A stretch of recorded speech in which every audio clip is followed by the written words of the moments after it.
This is Apple Intelligence and this is Galaxy AI. 2024 has become the year of AI. Every manufacturer is trying their best to show what new AI features they've cooked up, or sometimes they're just renaming older features as brand new AI features. Wow. It's come to a point where we now have AI phones, AI laptops, AI vacuum cleaners, probably an AI toaster in the future, whatever. Apple and Samsung have been making a lot of waves about their new AI features. So to make this comparison simple, I've broken this video down into 3 topics. I'm gonna compare features that are similar and how fast they are on both, what's exclusive to Apple Intelligence, what's exclusive to Galaxy AI. I'll also talk about their usefulness as we talk about these exclusive features, compatibility and future. To test out Apple Intelligence, I have the iPhone 15 Pro, which is getting all the Apple Intelligence features, and the S23 Ultra, which is getting all the Galaxy AI features. So let's start with writing tools. Both let you check your spelling, fix grammar mistakes, rewriting with a new tone, summarizing text, and gives you smart replies to text messages. Samsung also has translation options with Galaxy AI, which I'll cover later on. To test out how good and fast the responses are, I crafted a paragraph about Shrek,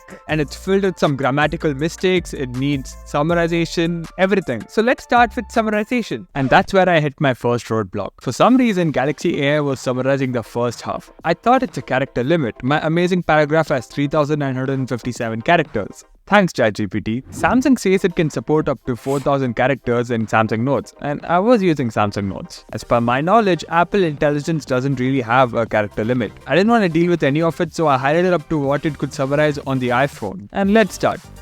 Samsung was faster and also gave us a better output. It broke down the summarization into important points, whereas Apple Intelligence gave us a short summary. Now let's test out writing style. Before I start, I discovered that Samsung can rewrite in multiple tones at once, but I wanted to test one tone at a time. So I had to rely on Composer, which has a character limit of 125. So I did the same with what I did for summarization and went for a casual tone.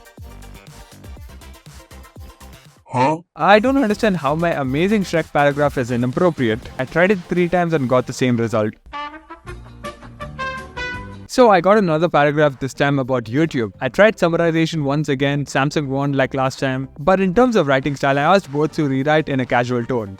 Apple was faster and the response made sense. I don't know what Samsung came up with. It was the same case for professional. Apple did it better. Honestly, I don't think what I did here is a fair comparison for writing style, since Galaxy AI rewrote in multiple tones at once and the response were also good with that. I think it's a tie. Apple's rewriting tools are pretty good too. Lastly, spell check. I used the same YouTube paragraph and Apple Intelligence was faster, but not by a lot. Both fixed the obvious mistakes and also highlighted them for me, so this also comes down to a tie. Next up, let's talk about image editing. Apple has cleanup and Samsung has generative edit. Now I will talk about what else generative edit can do when I talk about Galaxy AI, but for now I'll just evaluate on how fast each can remove distracting objects from an image. So I have 3 photos for this comparison, and with our first one, cleanup was faster, but Galaxy AI's output was better, where it removed the shadow as well. The overall image looked real compared to cleanup. For our second photo, cleanup was once again faster, and the output was better. Both messed up at the shadow area, but cleanup handled it better. And for our last one, cleanup was faster again, but the results on both are confusing. Cleanup messed up with the zebra crossing. Galaxy AI handled it better, but it blurred the region alone for some reason. So in terms of speed and accuracy, I think I'm gonna give it to Apple Intelligence. Also, cleanup works offline, whereas generative edit does not. Also, if you're wondering, there's a hidden watermark for cleanup. It does show up when you post to social platforms. Galaxy AI has a distinct one which can be easily hidden. Just like writing tools, both can also summarize websites. This only works on Safari and Samsung Internet, so let's say I want to summarize this Wikipedia page about this Shrek lore. Samsung takes the win for this, just like how it did for summarization on writing tools. It was faster and the summarization is just better, where it dives into points instead of a short one. If you prefer Apple's approach, then great. Apple Intelligence takes this a bit further, where you can also summarize emails. Next up, image generation. Apple has ImageWand and Samsung has Sketch to Image. Now here's the problem. ImageWand isn't out yet, so I can't really test it, but both do the same thing, where you can sketch up something and either platform will generate an AI image. Also, both platforms can create AI images based based on a human photo, and they both look horrifying. Since Samsung already has this feature, I'm gonna talk more about it when we talk about Galaxy AI. Here's a feature I couldn't test on Galaxy AI: Math Assist. Apple has math notes and it doesn't need Apple Intelligence, but both do the same thing anyway, where they can solve math equations. And for our final comparison, assistants. Siri has been improved a lot with Apple Intelligence, and Samsung is relying on Google's Gemini. So I'm gonna try out 5 commands and we'll see how each one performs. Before I start, Siri should get even better where it'll gain personal context and ChatGPT integration. That's not out yet, so I'm gonna test what's there right now. Compare the Galaxy S24 Ultra and the iPhone 16 Pro Max. I found this on the web. Galaxy S24 Ultra versus iPhone 16 Pro Max. Gemini gave us a proper comparison, whereas Siri just surfaced from Google results. Give me a recipe for grilled cheese sandwich. Here's what I found. Classic grilled cheese sandwich. Again, Gemini takes the win, where it gave me a proper recipe and Siri did a Google search. But I do believe Siri will improve in the future, where it'll get ChatGPT integration so it can handle commands like these. But Gemini still takes the win here. Set a timer for 5 minutes, no wait. 10 minutes, no wait. 6 minutes.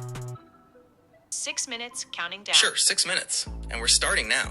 Both did a good job. Now let's try a back-to-back conversational style command. What is the capital of New York? Albany is the capital of New York. Albany is the capital city of New York State. What is the time over there right now? In Albany, It is New currently York, 12:48 United p.m. plus States, 04. it's 4:48 a.m. Plan me a trip to New York. Getting directions to New York. Planning your New York adventure. Siri handled it properly in the first 2 tries, where Gemini gave me the time in my time zone. But Gemini planned a trip to New York, whereas Siri gave me a navigation route to New York. Does Siri think I can drive a car from UAE to New York? Play Heartless by The Weeknd.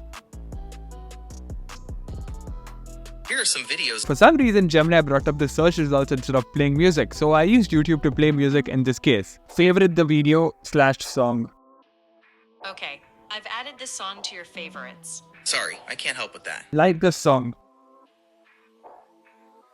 Okay, both worked within the app, that's great. Now, I could have done more with these assistants, but Gemini takes the cake any day. Siri still needs some improvement, but it will get better in the future, so that's there. And that ends our comparison, so let's talk about what's good with Apple Intelligence. This isn't really a feature, but Siri has a new animation which glows around the edges. It looks very good, and you can quickly type to Siri instead of calling out Siri. Visual Intelligence allows you to quickly search something by just pointing your phone at it. Priority notification highlights the most important message based on context. An urgent message, email, delivery notification that needs to be seen. This for some reason isn't out yet, but there are similar features that are already there in the first wave of Apple Intelligence features. One of them is the reduced interruptions focus mode, which like other focus modes allows you to set what apps can send you notifications or who can reach out to you. But one thing that sets it apart is that it will go through your notifications as they come and notify you the ones that it thinks are important. This is one of my favorite Apple Intelligence features because I always leave my phone on Do Not Disturb and miss out on important stuff. At least this will help me. Also, you can use this feature on any focus mode too. The other one that is similar is summarize notifications, where instead of showing you the most recent notification from an app or a person, it goes through all the unread notifications from that app or person and shows you a summary of the notifications. You can tap in to see all the notifications as well. And the final one that's similar to priority notifications is priority mail in the Mail app, where it shows you the most important mails and it summarizes them for you. In the Mail app, Smart Reply helps you respond to your mails quickly by asking you a few questions based on the context of the mail. This should have been a part of image generation, but Apple Intelligence allows you to create custom emojis called Genmoji, where you can just type up a description to come up with some emojis. You can even create an emoji based on you. You can create custom memory movies with memory mixes, where it finds the best photos and videos that fit the description. Just like how Apple Photos has always done memories, but this is by you, I guess. I don't know. And the last one, they've improved search significantly within the Photos app, where you could describe a particular moment from a video and it will find it. That's really about it for Apple Intelligence. The sad part is most of these features aren't out yet. The iOS 18.1 update will only bring the new Siri UI, reduced interruptions, notification summaries, priority mail, and memory mixes. Personal context within Siri, Genmojis, or ChatGPT integration will only come out by the end of this year or next year. I'll share my overall opinion about Apple Intelligence in the end. But it's time to talk about Galaxy AI, and a sub to this channel will be a Galaxy Brain move. Whew.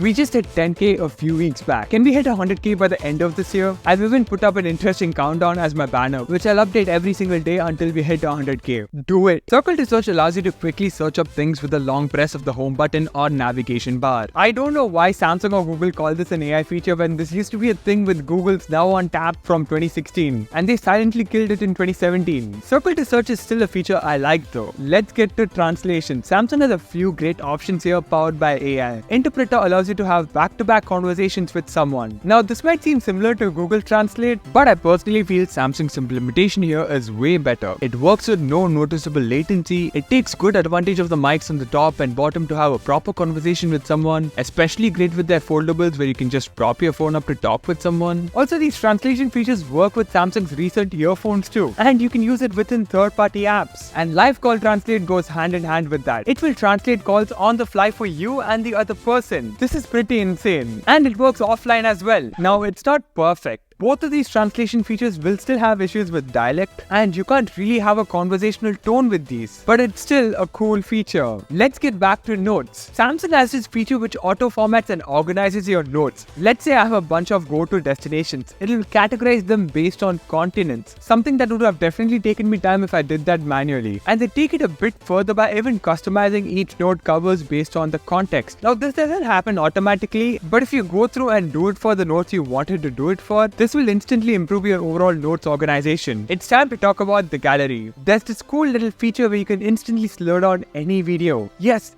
any video. Now it's not perfect, I've seen it create some weird artifacts sometimes, but it's still very cool. Next up, generative edit. Apart from erasing objects from an image, you can lift up and move the subject or even reframe an image. They recently updated this where you can now sketch anything you want on an image and it will create an AI object on your photos. It gives you a few alternative options as well. This is a cool feature, but I'm really not a fan of it. It feels very inauthentic compared to when you edit a photo where you might tweak hue, saturation and end up with a result you'll be proud of. This is more like digital art, and I start questioning what even is a photo. Thankfully, there's a watermark when you edit photos like this, but anyone can easily cover that if they want to. And finally, you can create custom wallpapers with AI. Based on what color you like or what type of mountain it is, you can do whatever you want to. A free alternative to an app that charges you money for high definition wallpapers. Wow. And that's really about it for Galaxy AI. Now that we are done talking about their similar features and their exclusive ones, let's talk about compatibility. Apple Intelligence is coming to the iPhone 15 Pros and all the iPhone 16. It's coming to every Mac with Apple Silicon and iPads that have the M1 chip or later. That's a very small list of devices, and Apple really wants you to buy a new phone for Apple Intelligence. I've talked about this 3 times in my earlier videos and I'm really disappointed about Apple's move on this. Samsung on the other hand brought Galaxy AI to all their flagships from the last 2 years. S22, S23, S24, the Z Fold and Flip 4, 5, 6, the Galaxy Tab S8, S9 and the S10. Samsung wins compatibility by a long shot, but what about the future? Apple Intelligence is gonna slowly roll out till next year, and there are rumors that Apple will bring paid features to Apple Intelligence in the future via a subscription model. I expect the current features to be free forever because they're bragging a lot about it in their advertisements, and they even mentioned in their event that it's going to be a free software update. Samsung is taking a different approach. All of the Galaxy AI features will be free till the end of 2025, but some features that need online access will become paid. I honestly don't like that approach. They spend so much time talking about these AI features for the S24's launch, and I as a consumer would expect these features to be free since I paid so much for the phone. And I could agree to an extent Samsung is taking up the cost to offer these features for free, but I really doubt anyone's gonna pay for these features. I'm gonna give this to Apple Intelligence. Apple has historically not offered a feature for free and then charge users for it. Apple Intelligence will end up like iCloud where we have a free tier and a paid tier with extra features. And that's where I get to my overall verdict about both of these. Apple Intelligence and Galaxy AI stack up really well against each other. They have broadly similar feature sets. It just comes down to your personal preference on implementation. Apple Intelligence feels like it's going to be deeply integrated into the OS compared to Galaxy AI. But Samsung has a few nice tricks up its sleeve with Interpreter, Circle to Search and Generative Edit. I'm still going to give Samsung the overall win here for getting its product to the market first. All of the features that Samsung announced were available since day one for the S24s, whereas Apple is staggering their release with features that are set to come out by the end of this year or next year. In fact, Apple Intelligence is not out yet as I make this video. It's coming out on mid-October. Whatever I tested in this video is from the 18.1 beta. Personally, I do prefer Apple's approach to AI, where it actually integrates into your everyday life, instead of a few features that you might use once in a while. I feel like Samsung's approach falls more into the gimmicky area. I'm not really gonna use generative edit every single day, and it's sad that some features might be paid when I'm not gonna use them every day. In the end, I really hope each platform copies either features like they always do, and that's really about it. So watch this video to find out why the EU laws are ruining tech.